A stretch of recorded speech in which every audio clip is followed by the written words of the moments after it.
We are beginning a new cycle of the Torah and a new cycle of the Parsha Podcast.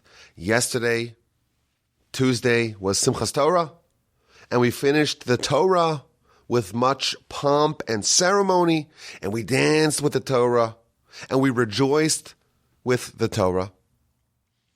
And we concluded the book of Deuteronomy, thus finishing the Torah, and as we have done for thousands of years, we began the Torah anew with Genesis chapter 1, verse 1. At the Parsha Podcast, we are beginning a new cycle of the Parsha Podcast, year 7, with the help of the Almighty and with your dedicated listenership. And this is the plan for this upcoming year of the Parsha Podcast. On Sunday, please God, we will re-release the rebroadcast as we have done now for some time. And it covers the whole Parsha in about an hour. It's a great way to get up to speed on the Parsha, to have a basic understanding of the narrative flow, of what the Parsha contains, some of the critical Rashis, some of the important Rambans, some of the themes and the motifs and the ideas dominating the Parsha. On Thursday, please God, we will release a brand new episode on the Parsha with the theme of raising your Parsha IQ and your general intelligence. Torah, of course, is the only thing documented to raise your intelligence. And the new Parsha Podcast, please God, will have 2 segments, one with an I, one with a Q, an idea and a question, an insight and a quip, an innovative, illuminative, illustrative inquiry, and a quixotic quandary IQ. That's for Thursday. And then on Tuesday, please God, we will re-release the episode from 2 years ago, from the Jewish calendar year 5781. The re-release of 5781 will be clearly labeled as 5781. So if you don't want to listen to something you've listened to in the past, you could just skip that. But I think, it's been over 100 episodes, or really 100 weeks, since those podcasts were initially released. Many of y'all are newer listeners, and even some of the old-timers who have been with us since the beginning. If you're anything like me, you don't remember what was said 100 weeks ago. And therefore, I figured it would be beneficial to have more Parsha in our week and to re-listen to the episode from 2 years ago, 5781, again this year. Now that year featured a segment that we called Answers and Questions, A and Q, where we would ask a question of the Parsha and solicit answers from the audience. If you want, you could play along with that each week. It's totally up to you. Now today is Wednesday morning, and our plan is to re-release 5781 every Tuesday, but of course Tuesday was Simchas Torah. So it's Wednesday morning. I hustled over to the Torch Center to re-release this episode. Last night, we spent the night disassembling our sukkah with my boys. But in general, most Tuesdays, please God, you can look forward to the re-release of 5781 with A and Q each Tuesday. And then, please God, to raise your Parsha IQ each Thursday. And as always, my email address is rabbiwolpe@gmail.com. Enjoy this maiden episode of 5781 with the A and Q. I look forward to speaking to you again, please God, tomorrow on Thursday and raising our Parsha IQ and general intelligence together. Welcome to year 5 of the Parsha Podcast. I am so excited, thrilled, overjoyed, delighted, excited in every possible conceivable way to begin year 5 of the Parsha Podcast. I thank you so much for your support, for your friendship, and for listening to the Parsha Podcast. And a little bit of basics. I'm sure most of y'all know this already, but my name is Rabbi Yaakov Wolbe. I work for Torch, an outreach and Jewish education organization in Houston, Texas. I am currently in the vaunted Torch Center. I want to thank all the podcast listeners across all the channels for their incredible support to me and to our organization. As you know, we cannot subsist or thrive or exist without the support and the friendship and the generosity of all of y'all. Thank you for that.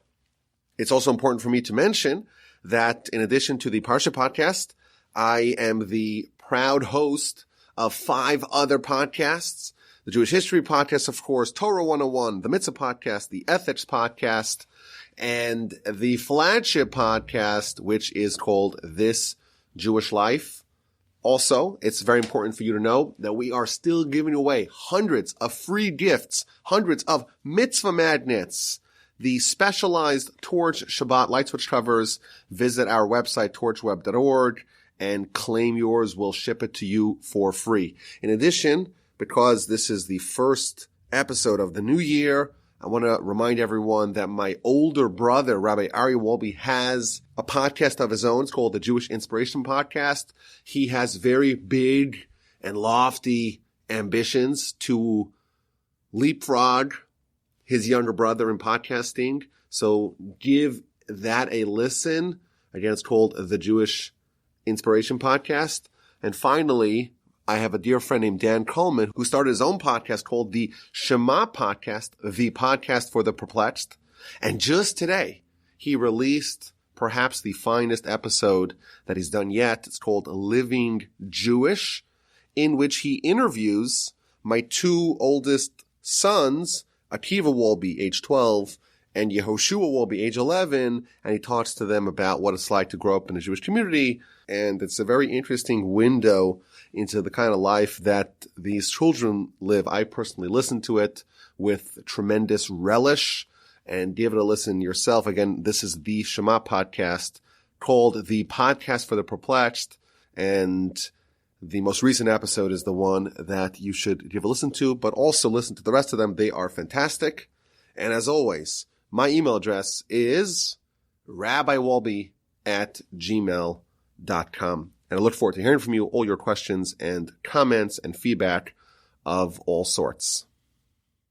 This week is Parsha Bereishis, the first Parsha in the Torah, and arguably the most difficult Parsha to process. Every part of the Parsha seems to be a riddle wrapped in a mystery inside an enigma. It seems like the whole Parsha is deeply impenetrable. It starts off, of course, with the creation. Everything that we know of, everything that we don't know of, everything that is not God is described in the first chapter of Genesis. 6 days or 6 plus 1 days and everything is created. All the stars, all the galaxies, all the creatures, everything. And we have 31 verses to describe it all. It seems like it's a wholly non-exhaustive retelling of Genesis. Very difficult to understand what the message is. And of course, we meet Adam at the end of chapter 1, and then Adam is created again in chapter 2. And that, of course, is one of the major questions. Why is Adam being created twice? Or what is the essence or the secret of the creation of Adam? Adam is placed in this garden that is replete with all kinds of trees. It's got the tree of life. It's got the tree of knowledge, good and evil. And he's told, you were placed in this garden to guard it and to work. Of course, that is a mystery. What exactly is going on? Eve is created. She is crafted as a partner for Adam. We have, of course, the wily serpent, and he's trying to cause them to sin. God tells Adam and Eve, you can eat from all the trees, but not from the tree of knowledge. They capitulate, they submit. Maybe there's no part of the Torah that has more literature trying to plumb its depths than the whole episode of Adam and Eve in the garden. And after their sin, they realize that they're naked. There's so many things going on. They hide behind a tree, and God dispenses his punishment.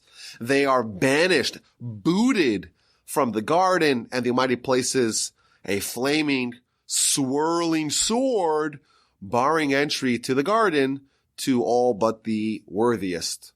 Of course, the Parsha tells us about Cain and Abel. We have the first sibling rivalry and the first homicide as well. We read about the long lives of all the generations spanning from Adam to Noah.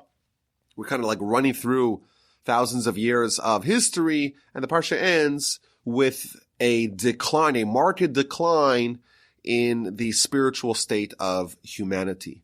My grandfather, blessed memory, used to say, every Parsha, you can understand it on multiple levels. There's the simple level that everyone can understand, and then there's the more advanced levels, and then there's the higher and higher and higher levels. And Parsha Bereishis, the first Parsha of the Torah, there is no way to understand it on a simple level. Nevertheless, I think there are a lot of amazing insights in our Parsha that could be very inspiring, that could be very informative, that could be very educational, that could be very enlightening. And I believe that one of the major themes of our Parsha is perhaps the most empowering idea in the entire Torah. And the place where this is found is somewhat of an unusual place.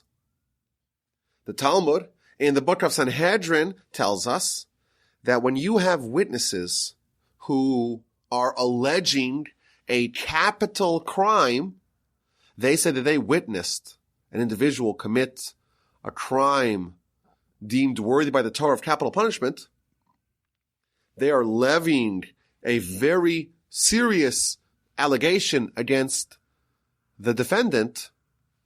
The Talmud tells us, well, how are these witnesses, how are they processed? How does the court cross-examine the witnesses to determine whether or not they're saying the truth? Are they lying? Are they framing an innocent man? Is it legit? And the first thing that the court tries to impress upon the witnesses is the eternal consequences of killing an innocent man. They tell him, you should know that monetary cases are not like capital crime cases. A monetary case, you frame the guy, you embezzle some money, and you know how you can fix it? You pay the guy back, and you're good. But what happens if you kill an innocent man? Of course, murder is the most unconscionable act that we know of. But it's not just the murder of one man. It's the murder of one man and all the potential that could have come out of that person. Maybe the man would have had a child. And now that you killed an innocent man, you killed that child as well. And the grandchild. And the grandchildren. And the great-grandchildren. And the great-great-great-great-great-great-great-great forever. Ad infinitum. You are a murderer of millions, if not billions of people when you kill one innocent man. Be very careful of the gravity of what you are doing, these witnesses are told. And the sages actually bring proof from our Parsha. In the aftermath of the fratricide, the Almighty tells Cain, the bloods, plural, the bloods of your brother are crying out to me from the ground. Says the Talmud, why does it not say the blood of your brother? The answer is because Cain did not murder only his brother Abel, the potential children and grandchildren and great-grandchildren, all those bloods are all part of this act. That's the first thing that the witnesses are told. And the court continues to talk about how important and how valuable a single human life is. Adam was created, these witnesses are told, as one person. And that tells you that if you kill one person, it's as if you've destroyed the entire world. And if you save one person, it's as if you've saved the entire world. And that's why Adam was created alone. There weren't thousands, millions of Adams. There was one. Maybe there were millions of animals, millions of cows and millions of dogs and millions of grasshoppers, but there's only one Adam. And one of the reasons why Adam was created alone is to impress upon ourselves, as we read his story, the value of one life. Therefore, concludes the court, every individual, every person must say the world was created for me. There's an astonishing proclamation that the Talmud says. Every single person must say, I am like Adam. Adam was one person. I am one person. And Adam was the fulfillment, was the embodiment of the Almighty's purpose in creation. One person alone could be the fulfillment of the purpose of creation. And therefore, I am like Adam. I'm also only one person. And I too am the fulfillment of the purpose of creation. And therefore, I must say the entire world was created for me. And my grandfather, blessed memory, used to always say that this is not hyperbolic. This is not an exaggeration. A person has to literally believe that the entire world, the entire universe, all the galaxies, the sun and the moon and the stars and all the trees and all the flowers and all the things that we know and all the things that we don't know, all of that was created for me. Adam, he was certainly unique. He was certainly the purpose of creation. Our sages are telling us that the unique individuality of Adam was not diluted despite the fact that he has billions of descendants. Each one of us are like Adam, our forebearer, in that, just like Adam, he was the ultimate purpose of all of creation, so too we, each one of us as an individual, are the ultimate purpose of all of creation. This is an astonishing idea. Every person you meet, you walk down the street, you see loads of people. You have your neighbor on the right side, your neighbor on the left side, and the person across the street. You have the people you went to school with, the children in the class, your own children, your parents, your co-workers and colleagues. Every single person must know that the world was created for them. And there's an obvious problem. We live in a world with 7+ billion people. Yet I, Yaakov Wolbe, must declare that the world, the entire world, was all created for me. Well, if the world created for me, then the purpose of the world has been fulfilled with me. And how could someone else say the world's created for them? If there's only one world, there can be only one purpose for that world. And there's several answers to this question. Some suggest that there's not one world. There are 7+ billion concurrent worlds. The sun that I see, the angle that I have, the things that I encounter are my unique world. And every person is a unique player, a unique protagonist in their own world. The world, perhaps we could say, is a single player game. And you know what?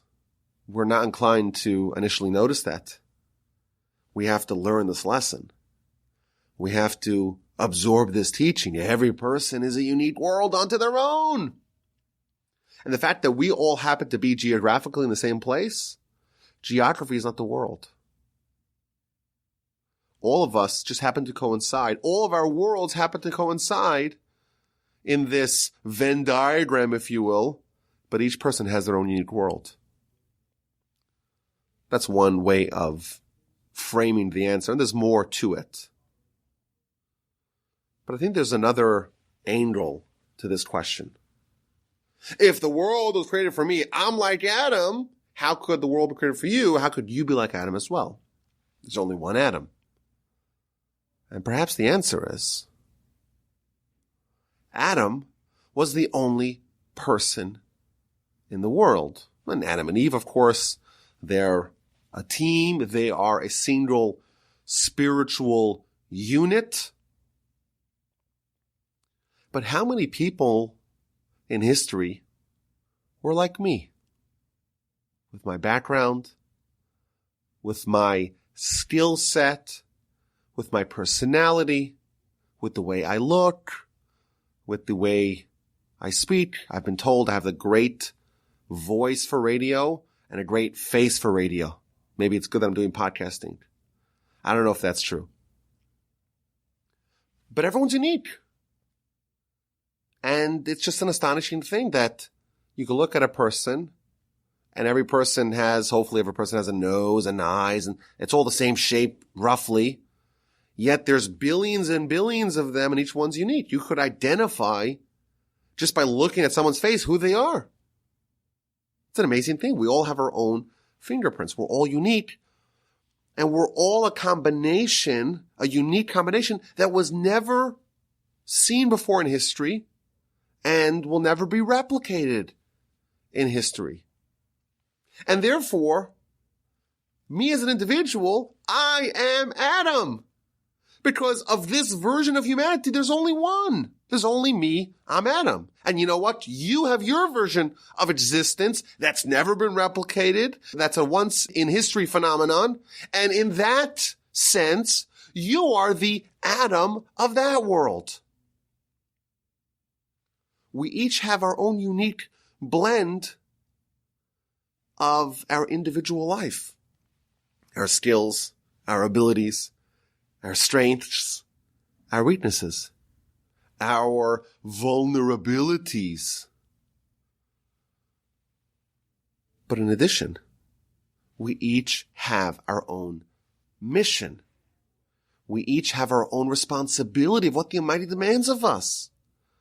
The world has a purpose, and each person has their role to play, their mission to fulfill, their job to get done in this world, and no one else could do it. It's your job, and your job alone. And the Almighty tailors your life and your abilities and all those characteristics of the things that make you, and you, not someone else, that makes you unique. All that is handcrafted by the Almighty, hand-tailored by God to enable you to fulfill your mission. And what happens if you have witnesses that come and they want to tamper with it? They're trying to destroy the whole world. Because the Almighty created the whole world and all the various people in it, and every person is part of this purpose. And if the person exists, there must be a reason for them to exist, and there must be a responsibility that is placed upon them, and only they could do what they must do. And therefore, we have to recognize the value, the supreme worth of every individual. It's almost as if the fate of the world hangs in the balance to be determined by that individual. We, I think, are raised, or we live in a world that doesn't give us this message. It's almost like the world is designed, or maybe the tension that exists in this world is in this particular question. Am I going to live my life as an individual, as an Adam with a D? Or am I going to be an Adam with a T maybe? Just one of millions or billions of identical things. Which Adam will I be? Am I going to be an individual? Am I going to live my life as if there's never been anyone like me, and there's something once in history that's unique about me, that's unreplicated by anyone else? Am I going to be an individual, or am I going to be generic, cookie cutter, like everyone else? Go with the flow. Our sages tell us that there are three things that remove a person from the world. And the first on that list is envy. My grandfather, of blessed memory, used to say that the essence of envy is a person viewing his or herself as being generic and not unique. What's the tension? Am I an individual crafted by God and given all the things that I need to complete my mission? And the things that I don't need to complete my mission, I'm not given. Is my world and my life tailored by God, or is it all random? And if it's random, well then I want to get as much stuff as possible. And therefore I'm envious of this person, envious of that person. If you are a total one of one, if there's never been another person like you, and that is the handiwork of God, then certainly it doesn't make sense for you to be envious, because the Almighty gives you everything that you need to fulfill your mission. Our Parsha, we read about Adam. And we're told that every person has to realize they are the Adam in their world. What an empowering idea. There's only been one of me. There's only been one of you. And that, of course, makes our life really valuable. There's something that I can do that no one else can. And of course, that brings great responsibility. There's something that I must do because no one else can. One person changes the trajectory of everything, because one person has all that power. Abraham, the perfect example of someone who realized that he's unique, that he's one of one.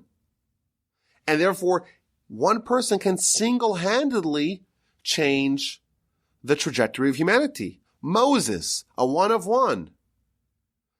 He's unique. There's never going to be anyone like him. And he single-handedly brings Torah down from heaven. And what's the idea of Messiah? One person changing the entire world. I think it's so fitting that when we start the Torah, the first person we meet is Adam. And his legacy is somewhat mixed, shall we say. But there's something that he represents in an undeniable fashion. He is one person upon whom everything rests. He and he alone must fulfill his unique mission. And that's how we start Torah. And people think, Torah, hey, it's a list of laws and responsibilities, and there's very little wiggle room or flexibility. It's very rigid.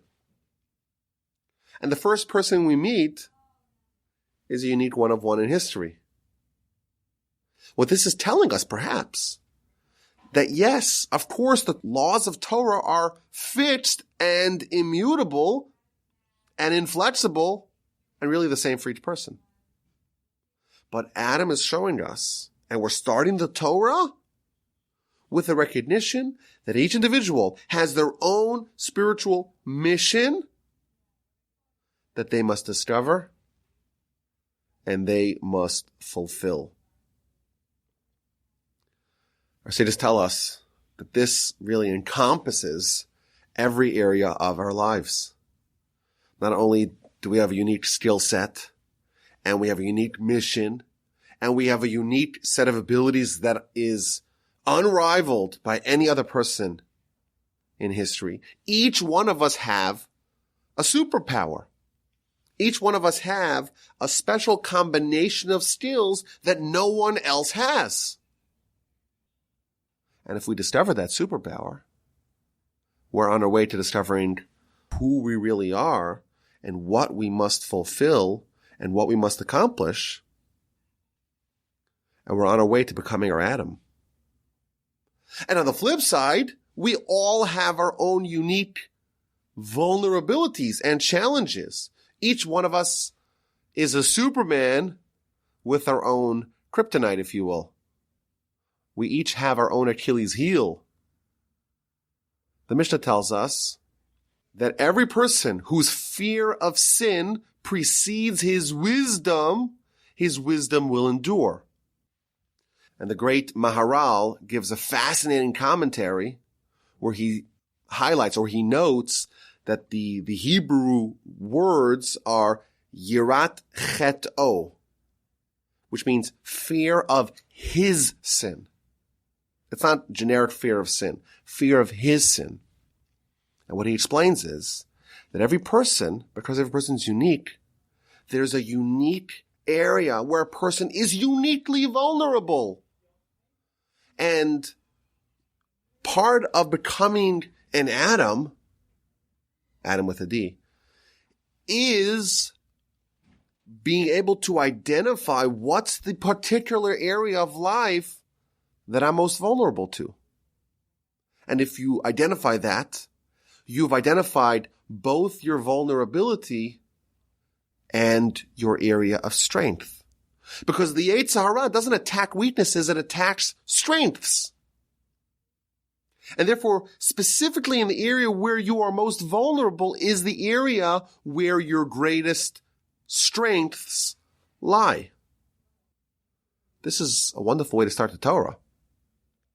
Each one of us are in our own world. Each one of us are our own Adam. Each one of us have our own unique skill set in abilities and in vulnerabilities. And each one of us are responsible to become an individual. And every person is required to say, the world was created for me. There's something that I can do that no one else can. I think it's a very empowering, if a bit terrifying, insight. Now, something hit me today, something I've been working on for literally more than a decade. And that is that there are three very perplexing statements in Talmudic and Midrashic literature that don't make any sense, but are very similar. And they are, number one, a person is obligated to say the world's created for me. And if you just walk around saying that, it sounds very hubristic, boastful. It sounds a little megalomaniacal. It sounds like a crazy thing to say. Yet the Talmud tells us you have to say it. That's item number one. And then you have teaching number two, and this is found in the Mishnah. A person is obligated, the same words, you're obligated to view yourself like you were personally rescued from Egypt, from the Exodus. You yourself were taken out of Egypt, and you are obligated to view yourself in that way. And finally, we're told every person is obligated to say, when will my deeds rival the deeds of Abraham, Isaac, and Jacob? And each one of these three things really sounds unfulfillable. A person is obligated to say, when will I be like Abraham, Isaac, and Jacob? A person is obligated to view themselves as if they left Egypt. A person is obligated to say that the entire world created for them. And finally today, it hit me. What these teachings are all saying is a person is obligated to know, at a very bare minimum, you must emerge from life knowing that you are unique. The world was created for you because you're unique. You are the Adam of your world. You have to view yourself like you escaped Egypt. Egypt, the bondage was about people not realizing that they were special. They didn't realize that they were unique. And finally, we have to aspire to be like Abraham, Isaac, and Jacob because they truly embody people who identified with their own individuality. You are Adam. There is no one who could do what you specifically can do. And you have to say, there is only a need for one person to change the entire world. And the question we all have to ask ourselves is, why can't that be me? Why can't I be the Adam, the Abraham, the Moses, the Messiah to change the world? What power and what responsibility and what a way to begin the Torah. Now, I want to do a new segment in the Parsha Podcast. That's called A and Q. Because everyone's familiar with the concept of Q&A, where the person who knows all the answers, the repository of all knowledge, will answer all your questions. But this year, I want to flip it on its head. This year, I want to introduce a new segment called A and Q, answers and questions, where I don't provide the answers, I provide the questions, and you, the audience of the Parsha Podcast, are tasked with finding answers. And if you'd like, you could always email me your answers, rabbiwalby@gmail.com. So here's the question for Parshas Bereishis. In the end of chapter 3 of Genesis, chapter 3 of our Parsha, Adam's been created, Eve's been created, they've been placed in the garden, and they've been given the warning, and they've encountered the seductions of the serpent, and they've succumbed, and they were punished. And the verse tells us that Hashem made leather garments to Adam and Eve, and he clothed them. So the Almighty is crafting leather garments. What that means is a discussion, but there's some garments. Is that skin or is that something else? It's a whole discussion. But the Almighty is making garments, leather garments for Adam and Eve and clothing them. So there's a teaching in the Talmud in the book of Sota, page 14a. This is such a fitting teaching to talk about at the beginning and at the end of Torah. Because whenever we're at the bookends of Torah, it's valuable to ask the question, okay, what's this all about? So here's what the Talmud tells us. Torah, tchilasa, gemilas chasadim, Torah, its beginning is kindness, is acts of love and kindness.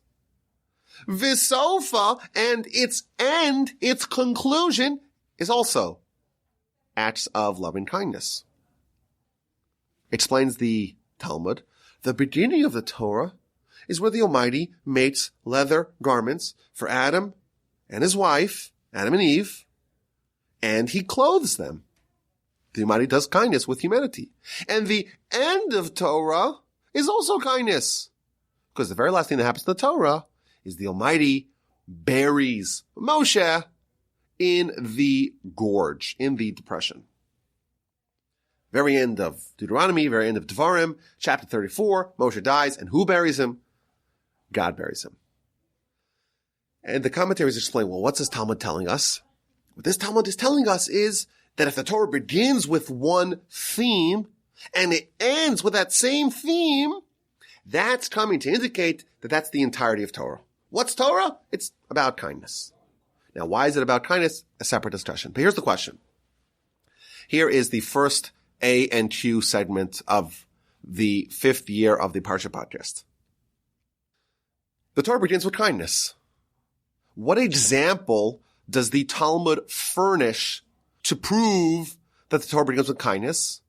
Chapter 3, verse 21, God makes for Adam and his wife leather garments, and he clothes them. And you know what? The Almighty providing clothing for Adam and Eve, that is an act of kindness. Undeniably so. But here's the question. Why does the Talmud have to go to the end of chapter 3 to find an example of divine kindness? Aren't there ample earlier examples of godly kindness? Why? The creation of the world. Isn't that the ultimate act of divine kindness? In fact, Scripture tells us, Olam Chesed Yibana, the world was built with kindness. And that precedes Adam and Eve being clothed by God. And perhaps you may say, well, you know what? The Torah wants to find an example, or the Talmud wants to find an example of God doing kindness specifically with humanity, well, even by that criteria, there's an earlier example. Adam is despondent. He's alone. He doesn't have a partner. And God says it's not good for man to be alone. Let me make him a helper. And, of course, we know the story. The Almighty puts Adam into a deep slumber and takes out his rib and fashions Eve out of that. And when Adam wakes up from his surgery, he's so happy. He's overjoyed. This time it's bone for my bone. It's flesh for my flesh. I'm going to call this woman Isha, Kimi Isha Lekacha. This is amazing. He is overjoyed to have a spouse. Isn't that an example of godly kindness? Adam's alone. Adam's lonely. Adam's despondent. And the Almighty remedies his loneliness by giving him a wife. That's kindness. Yet that doesn't seem to qualify.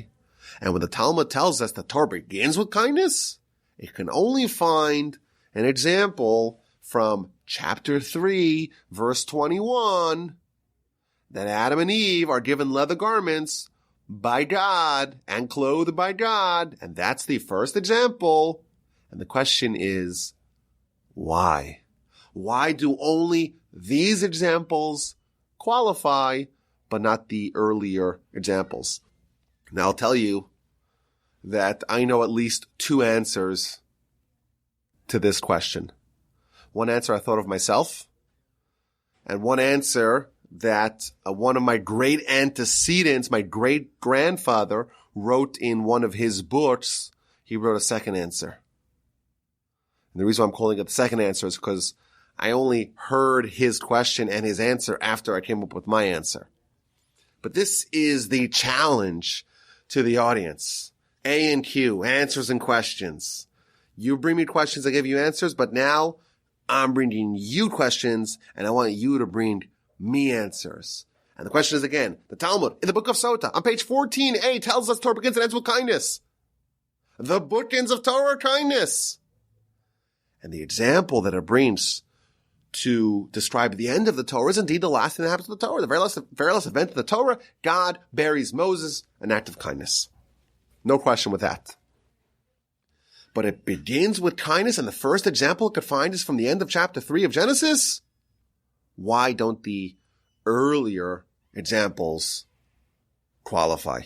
And that's the challenge to you. And my email address is rabbiwolbe@gmail.com, and I look forward to hearing your answers. And maybe next week, if I get any great answers, maybe I'll share them. And if not, maybe I'll share my own answers, or maybe I'll keep you in suspense till year 6 of the Parsha Podcast. Who knows? You'll have to come back next week and listen.